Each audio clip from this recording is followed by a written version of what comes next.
Hola, ¿cómo están? Bienvenidos. Mis saludos cordiales a los alumnos del tercer año de la carrera de Ciencias de la Comunicación.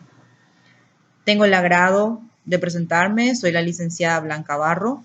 Voy a estar desarrollando con ustedes la asignatura Administración de los Medios de Comunicación Social. Quiero realizar con ustedes una pequeña recopilación de lo que va a ser los objetivos de la materia Administración de los Medios de Comunicación Social. Tiene como objetivos comprender los principios de la administración, reconocer las diferentes estructuras y funciones de los diversos tipos de organizaciones y lograr un desenvolvimiento eficiente y eficaz para la administración de los medios de comunicación. Estos van a ser los objetivos que tiene esta asignatura para este año lectivo 2021.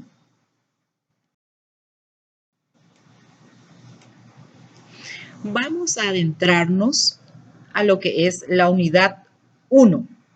La unidad 1 habla de la administración en la antigüedad. Como debemos saber el origen de cómo ha empezado esta asignatura, este modo de ver las cosas, entonces nos damos cuenta que desde la época primitiva ya existían formas de administración que se hacían de manera empírica. Es así que el hombre desde esa época ya trabajaba para subsistir. Trabajaba en la caza, la pesca y la recolección. Esto hacían de una manera que iban avanzando. Llegamos a la edad antigua donde ya recolectaban, hacían la recolección y a través del cultivo. Ellos ya empezaban a cultivar lo que iban a consumir y esto lo hacían de manera ya organizada de acuerdo a su edad y sexo. Iban dividiendo el trabajo. Llegamos a la Edad Media, donde la administración se caracterizó por su orientación hacia una estricta supervisión del trabajo. Acá ya fueron creadas las servidumbres, gente que se hacía el trabajo, la parte obrera, y luego la gente que controlaba, se supervisaba el trabajo que se iba desarrollando. Llegamos así donde ya había horarios de trabajo, salarios y demás condiciones para que la gente se pueda organizar de cierta manera para realizar una actividad en específica. Es muy interesante ver cómo la gente, la edad, fueron avanzando paulatinamente la administración en diferentes periodos. Vamos a tener también la edad moderna y ya la era del siglo XX, que vamos a ir desarrollando más adelante. No podemos dejar pasar la administración antigua sin hablar de Egipto, Roma y Grecia.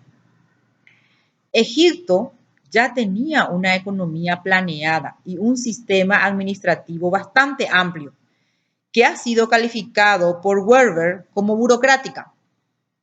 En Roma sí que ya se crearon las órdenes jerárquicas. Como decirte así, en su estado ellos ya tenían, le denominaban como cuestores a las finanzas, élides a la administración y petrones a la justicia. Llegamos a Grecia. Grecia, sin embargo, hizo un gran aporte a la administración a través de sus filósofos, que vamos a desarrollar en la siguiente lámina. Aportes de Grecia a la administración. Acá surgen los filósofos que tuvo Grecia. Entre ellos está Sócrates, Platón, Aristóteles y Pericles.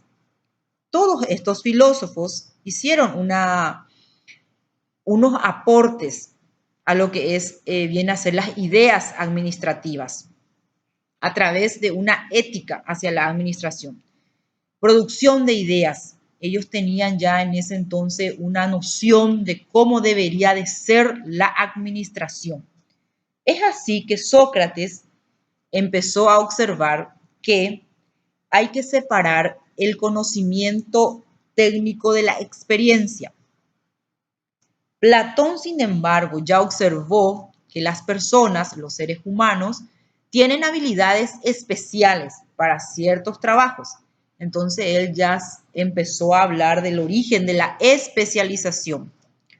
Llegamos a Platón, ya hablamos de él. Aristóteles logra una buena administración, dice él, a través de un trabajo conjunto, donde él ya hizo una división de poderes. Aristóteles habla de un poder ejecutivo, legislativo y judicial. Pericles, a su vez, se refiere a la selección del personal, que ya tiene que haber una selección de personal para cada trabajo que se va a realizar.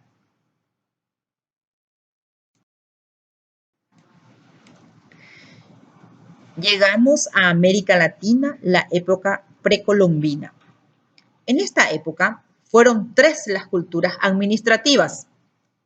Estaba la cultura maya, la cultura olmeca y la cultura azteca. Todas estas culturas lo realizaban personas ya con una organización estructural muy compleja. Para esa época ya existían los sistemas económicos y políticos que estaban bien definidos. Ellos ya tenían ejército, sindicatos, sistemas culturales y iba surgiendo el comercio.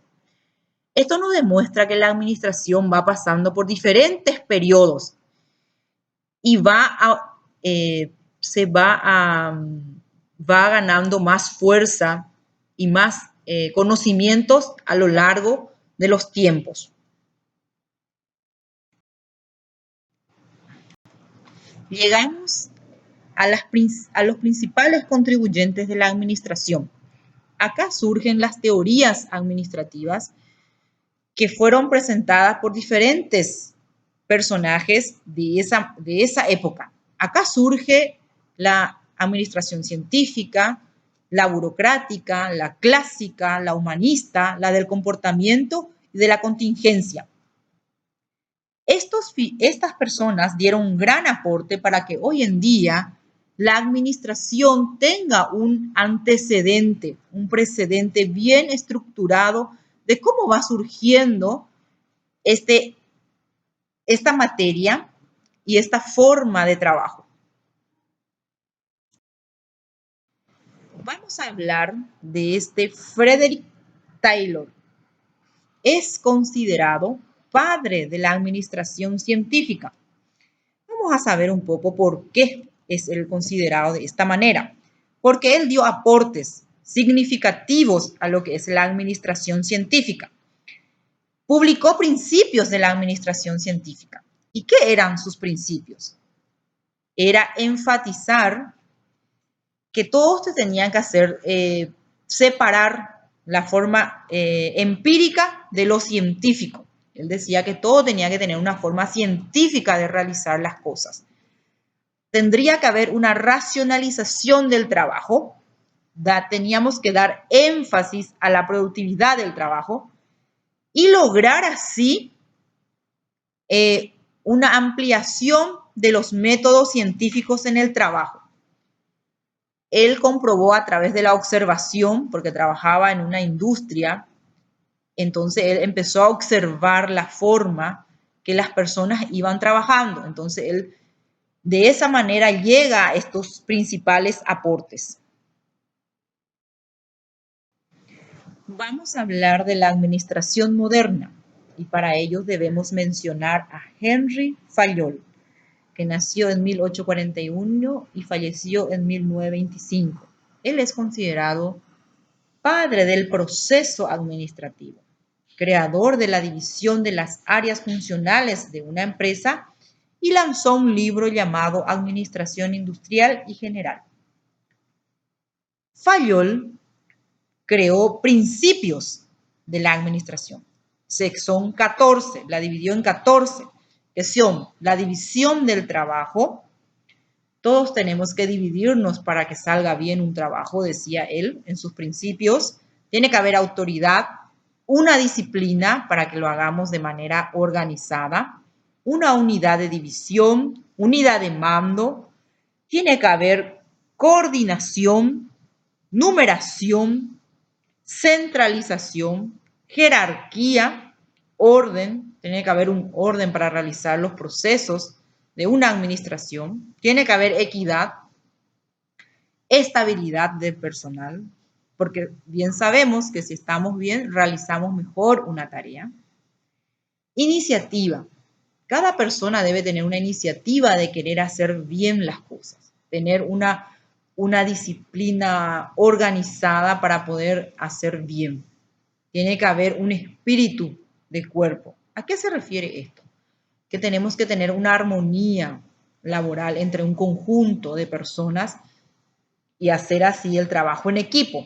Trabajando en equipo se logra mucho más, decía Henry Fayol en sus principios. Además, él dividió ya las organizaciones en aquel entonces en industriales, comerciales, de finanzas, ya daba un amplio aporte para lo que es hoy en día la administración.